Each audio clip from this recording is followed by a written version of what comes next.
Vamos conversar com ela ao vivo. A Vitória Abel é quem chega agora com mais informações. O Ministério da Fazenda solicitou o adiamento da votação da Lei de Diretrizes Orçamentárias e está tentando alternativas para compor receitas. A Vitória Abel é quem tem essa informação. Ótima tarde a você. O que esperar sobre a votação da LDO? Existe uma chance de Haddad se reunir com Alcolumbre ainda hoje, Vitória?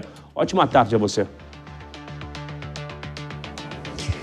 Olá, Bruno, Márcia, a todos que nos acompanham. Pois é, o presidente, melhor dizendo, o ministro da Fazenda, Fernando Haddad, deve se reunir com o presidente do Senado, Davi Alcolumbre, mais tarde aqui no Senado Federal, justamente para voltar a discutir alternativas para a medida provisória que foi derrubada na semana passada, a medida provisória que previa a taxação de aplicações financeiras e poderia gerar uma arrecadação de até 20 bilhões de reais para o governo, além de uma economia de cerca de 10 bilhões de reais. Nessa reunião, Haddad vai justamente discutir com a Alcolumbre as possibilidades de resolução para que o governo possa ter receitas no lugar dessa medida provisória e, com isso, avançar com a votação da Lei de Diretrizes Orçamentárias, porque mais cedo o governo pediu o adiamento da votação da LDO na Comissão Mista de Orçamento, justamente porque o governo não sabe se vai cumprir a meta fiscal exigida hoje na LDO,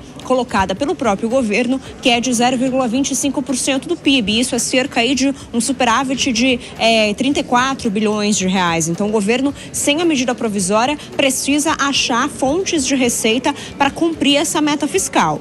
Por enquanto, a expectativa de governistas é que o governo vai achar uma alternativa, vai ser mantido o texto da LDO e pode ser votado também amanhã, na próxima reunião da Comissão Mista de Orçamento, se o governo conseguir chegar a um denominador comum com o Congresso Nacional até amanhã.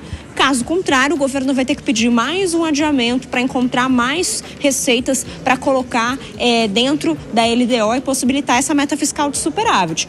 Por enquanto, o Ministério da Fazenda ainda não discute uma mudança na meta fiscal. Mas se não conseguir essa fonte de receitas, muito provavelmente o governo precisará rediscutir essa meta. Bruno, Márcia. A gente vai acompanhar. Vitória Abel segue com a gente lá do Senado Federal, já com outras informações. Vamos então iniciar já nossa rodada de análise com os nossos comentaristas, o João Belucci, que está conosco nesta terça-feira. João, a gente viu isso acontecer no último ano, na verdade, que só foi analisado este ano, ou seja, a LDO de 2025 não foi analisada e agora a gente vive o mesmo cenário, que é a Lei de Diretrizes Orçamentárias. É importante, em qualquer casa, de qualquer família brasileira, existe um estímulo de um orçamento. Nem que seja num saco de pão, alguém rascunha lá as dívidas, o que está estabelecido, autorizado ou não. O Congresso, com toda a estrutura, com milhões de dinheiro, recurso para assessoria, não consegue analisar uma lei de diretriz orçamentária dentro do ano vigente. O que está acontecendo com o Congresso, João? Boa tarde, Bruno, Márcia, Diego, toda a equipe, toda a audiência aqui em tempo real. Realmente, como você bem colocou, o ano passado teve até esse caráter de ineditismo. O governo navegou vários meses aí sem o orçamento votado, o que foi mais uma dessas questões dessa bagunça institucional que a gente vive hoje no Brasil, uma intromissão de um poder no outro.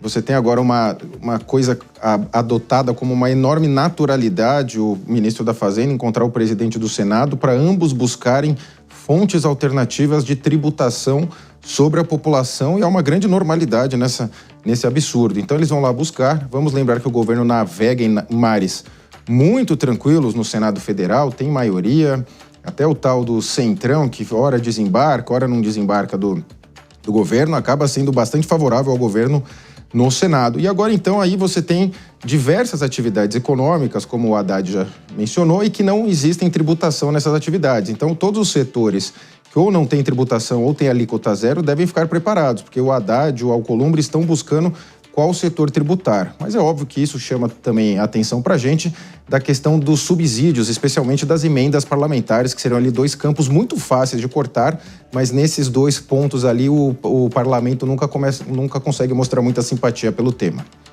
A gente chama também o Diego Tavares para entrar nessa conversa, nesse debate. Diego, bem-vindo, boa tarde. O que acontece quando o governo projeta uma arrecadação que não se cumpre? O brasileiro acaba pagando essa conta? E digo mais, quando a gente tem ali uma perspectiva de arrecadação também em algum setor que não chega, pode haver um corte na educação, na saúde, em áreas prioritárias para o ano que vem, por exemplo? Exatamente essa a resposta, Márcia. Boa tarde a você. Bom te ver bem depois do que te aconteceu no trânsito de São Paulo no dia de ontem. Boa tarde, João. Boa tarde, Bruno Pinheiro, a todos que nos acompanham aqui em tempo real. Márcia, exatamente esse é o ponto. Quando o governo conta com uma receita que, por razões políticas, aqui no caso, não se concretiza, é necessário se fazer um ajuste de contas. E aí sempre tem dois caminhos. Ou o governo pode olhar da porta para dentro da máquina pública e promover corte de gastos, promover o corte de cargos comissionados, por exemplo, que muitas vezes não produzem nada em prol do interesse público, pode promover a privatização de empresas estatais que, dando prejuízo ano após ano, também ajudam a aumentar esse rombo que nós temos nas contas públicas, ou pode aumentar outros impostos, pode pesar ainda mais a máquina pública nos ombros do setor produtivo. É sempre muito bom lembrar, e eu não canso de dizer isso aqui, infelizmente tenho que dizer isso aqui sempre que participo dos programas da casa. A canetada dos burocratas de Brasília não cria riqueza. Quem produz riqueza no Brasil é a iniciativa privada, é o setor produtivo. E são eles que pagam a conta da irresponsabilidade fiscal. Isso tudo para quê? Não para que, de fato, nós possamos melhorar o nosso padrão de gestão pública, não para que nós possamos ter um Brasil melhor para os brasileiros, mas para que tanto o governo quanto a oposição possam encampar as suas narrativas, principalmente nesse contexto de ano pré-eleitoral. Essa medida do IOF mesmo gerou aquele debate entre aqueles que diziam que o governo estava prejudicando a economia aumentando impostos e o governo, por sua vez, defendendo que estava promovendo justiça tributária ao tributar aqueles que são considerados mais ricos, o que não é uma verdade. Já dissemos isso aqui também, já repercutimos isso aqui na Jovem Pan. O aumento do IOF encarece o crédito para todos, tanto para o grande empresário quanto para aquele pequeno empresário que está empreendendo, que muitas vezes nem tem nenhum funcionário. E isso, claro, é repassado para o mercado consumidor, para a ponta. E o consumo, quando tributado, pesa sempre no bolso dos mais pobres. Os mais pobres proporcionalmente pagam muito mais impostos no Brasil. O ponto é em que momento os nossos congressistas, o nosso Poder Executivo, vai discutir um corte de impostos, vai discutir uma redução do custo que o Brasil tem para o pagador de tributos. Nada disso nós observamos e, infelizmente, ao que parece, vem mais carga tributária aí para que todos nós fiquemos um pouco mais pobres e enriqueçamos um pouco mais a máquina pública.